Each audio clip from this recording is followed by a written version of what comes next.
Welcome to this edition of the First Aid Show. Now, one thing we ask people is always look to see if there's an AED unit available.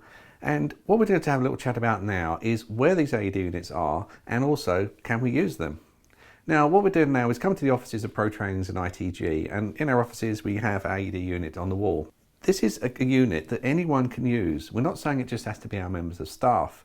Maybe I have a cardiac arrest. I want one of my students to come out and help me. So the unit's there, it's not locked. It just unclips, they can take the AED unit out and use it.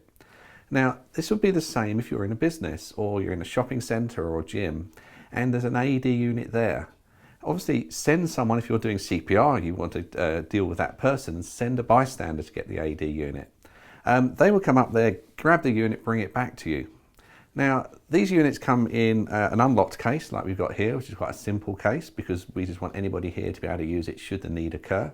Other units are more complicated. Others will be a community AED unit.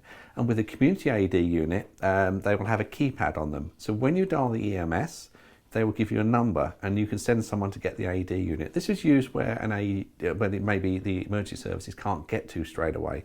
So it might be that there's more than 4 minute time. So it's quicker for you literally to go to maybe the local pub or village hall and quickly pick up an AED unit. Now, the other thing with these storage boxes is sometimes they have heaters in or they have different types of lights because there's a set operating range for the unit.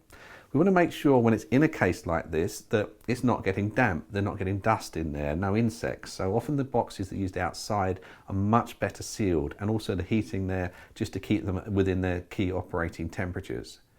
So the other thing, if you see one of these out, have a look at them. I mean, you'd be surprised how many AEDs there are about in the community.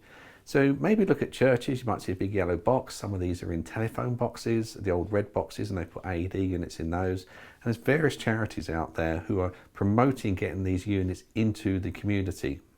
Finally, we're talking about these AED units, but remember, we're also always activating the EMS because they're going to bring an AED unit and all the advanced medical care as well. So always make sure we've dialed the emergency services, even if we're using an AED unit.